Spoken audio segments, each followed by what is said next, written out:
Hi there everyone, this is Ashley with Marshflower Studio.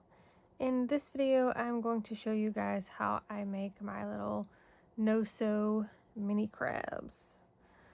So I've got two in a blanket yarn. So this guy is some of the Bernat blanket from their Mysticals color collection. I'm not sure what the orange color is called, but it's really cute and it works well for the crabs. And then I also have this little guy, and he is done with the loops and threads. This is the Sweet Snuggles Light. It's a super bulky number 6. And in case you just want to make sure you copy it exactly, the color is SK25. They don't do the cute names anymore, which is a bummer. You could also, so with my blanket buddies over here, I use a 7mm hook, which is what I'll be using in the video today. You could also switch up and use whatever other type of yarn you want to use, just use a corresponding hook size. Typically, when a yarn says to use an 8mm hook, I'll use a 7mm. My little worsted weight buddy here, they typically say a 5 or 6mm. I use a 4mm for my worsted weight little friends because I like my stitches to be nice and tight so you don't see any of the stuffing from the outside. With our little friend here, he currently has 8mm eyes, but again, you can go up or down depending on what you like. I'm actually not sure what this yarn is called for this little guy. I've got several skeins that have lost their wrapper, and I just keep using them for little projects, so I'm not sure where it came from or what it's called, but it's still cute.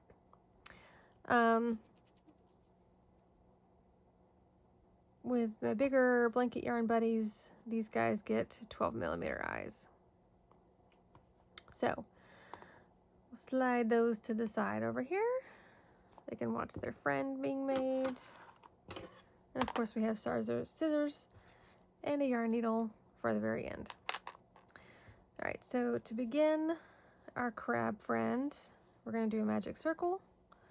If you're not comfortable with a magic circle, you can do a chain 2 and then just put your first row of stitches in that second chain from your hook. Into our magic circle, we're going to do 8 single crochets.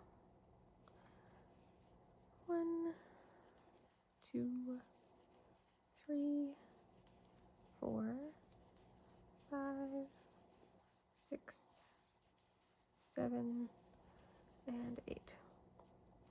And while I'm thinking about it, a lot of people complain about doing magic circles with this kind of yarn, but as long as you keep these stitches a little looser as far as your tension, you should still be able to pull that closed pretty easy without having to fight it. Just don't pull too hard because you will end up breaking this strand. All right, so I've got my 8 single crochets. Our next row is 8 increases, so we'll have 16 total for this row. Oh, so we've got 1 and 2, 3 and 4, 5 and 6, 7 and 8, 9 and 10, 11 and 12, 13 and 14, 15 and 16. All right, our next row is just 16 single crochets. 1, 2, 3, 4, 5, 6, 7, 8, 9, 10, 11, 12, 13, 14, 15, and 16. And if at any point I'm going too fast, just hit pause. I tend to try to keep things moving so the videos don't end up being crazy long. For our next row, we are doing back loop only, all the way around. This kind of creates that dividing line between the back of the shell and the tummy. So you can see it on this guy. He's got this little front loop only row here that still sticks out that goes just underneath his eyes. And then all of those little legs come out below that, and his little claws. So whenever I'm going to start a back loop only row, I add an extra just slip stitch under both loops, and it's not counted as a stitch anywhere. It just shifts your starting point over one, and it creates just a nice transition between those stitches, so you don't have where you can see the obvious row and then gap where you go back to doing both loops. So we're going to do a single crochet, back loop only again. Then we're going to do a slip stitch into the next one, and from that slip stitch we're going to do a chain 3. So 1, 2, 3. We're going to turn in the second chain from the hook. We're going to do a slip stitch, do another slip stitch in the next one, and then we're going to slip stitch back to that same loop that we started in. Okay, and that's one leg. So now we're going to do 2 more legs in the next 2 stitches. So back loop, do our slip stitch, chain 3. We're going to do our 2 slip stitches back up the leg, and then our slip stitch back into that beginning loop. All right, third leg, slip stitch, chain 3. Do our 2 slip stitches back up the leg,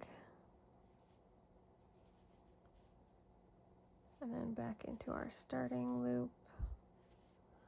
All right, now we're going to do our claw. So we're going to go back loop only, slip stitch back there. Then we're going to chain 5. 2, 3, 4, 5. We're going to do 2 slip stitches back up the leg.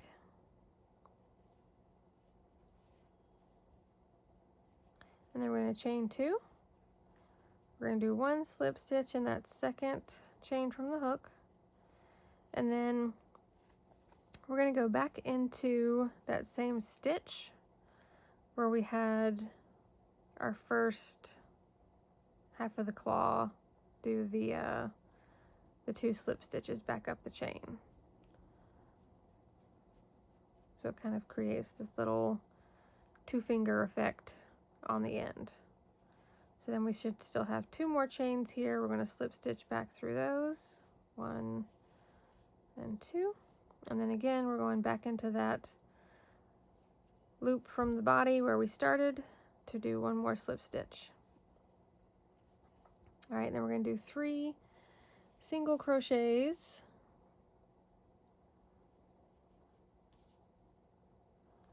across the front of the face. Again, this is still back loop only. And depending on how far apart you want your claws and legs to be, you could do 2, you could do 3, you could do 4, up to you. So as long as you've got 2 claws and 3 legs on both sides, you're good. Or I guess you could go, you know, tamatoa, make one extra short. All right, so we're going to do our other front claw. So we're going to slip stitch into our next, chain 5, 2, 3, 4, 5. We're going to slip stitch back up 2, 1 and 2, and that one right there is the one we're going to come back to when we get done with that other side. So we're going to do chain 2, slip stitch, and then slip stitch back into that bottom there. And then we have 2 on the chain we're going to slip stitch through. and then slip stitch back into the loop from the body. So we've got 3 legs and 2 claws. So we need our 3 more legs and those next 3 loops. So back loop, slip stitch, 1, 2, 3. Slip back up the leg, 1, 2, and then back into that loop on the body. Next stitch over, slip stitch, 1, 2, 3. Slip stitch back up the leg, 1, 2, and then back into the loop from the body. And then last leg, back loop, slip stitch, 1, 2, 3. We're going to slip into those 2 chains and then back into the body.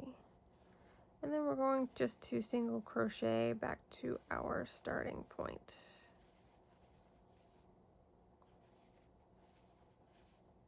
All right. So at this point, I'm going to pop my eyes in.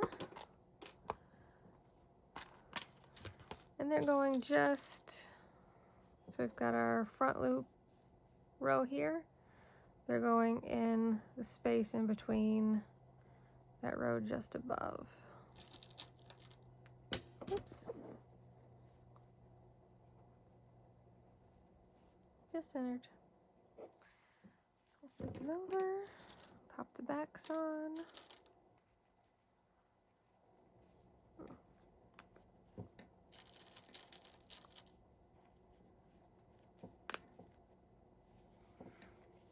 And then the rest of our little crab, we're just doing decreases until we've only got 5 or 6 stitches left. Okay. If you can do invisible decreases around these legs, then by all means do your invisible decreases. I struggle with that, and because I like to make these guys nice and fast, I don't fight it. I use these little crabs and a few other little critters in some mystery balls for my vendor events. I've got 3-inch like gumball balls and a cute little box that I keep them in, and it's $5 to pick a mystery ball. They can't see what's in them. I think everything I put in them is cute, but that's what I use these for. So they're nice and fast, they're easy. I don't have to sew parts onto them later. Just once they're done, they're done. And I'm going to put a little bit of stuffing inside this bigger crab. I don't stuff the smaller ones because it doesn't really seem like there's a point.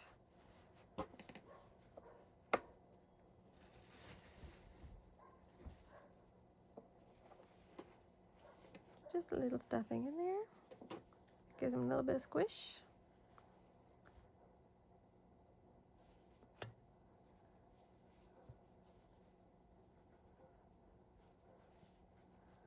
Couple more decreases just to get it closed up good.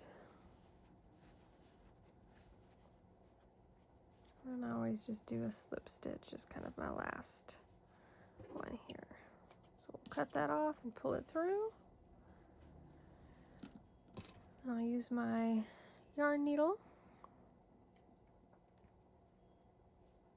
I kind of flip-flop back and forth between the metal ones and the bigger plastic ones. I use the metal ones a lot for my worsted weight yarn. And if that's what's handy when I'm doing my blanket yarn, I'll use those too. But I just got a new pack of the plastic ones because I break them fairly often. I'm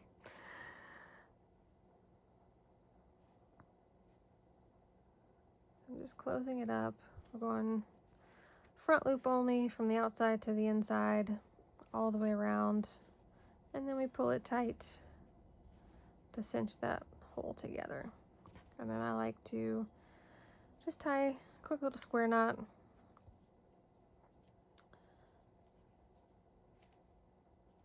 Before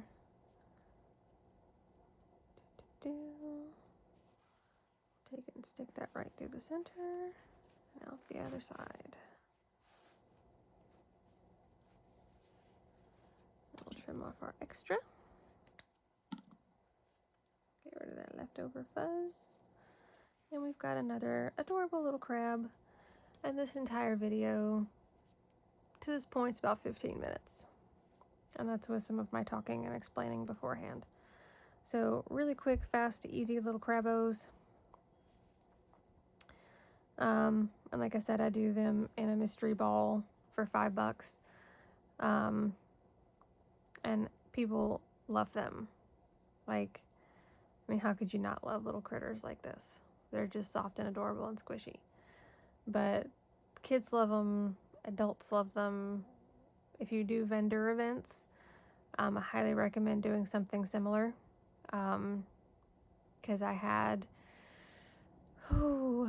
45 mystery balls at my last event, and I managed to sell all but 3. So people that would have walked away otherwise, not wanting to spend, more than $5 on something, I managed to pull those customers back in, and it was really beneficial to my overall profit for the day, we'll say.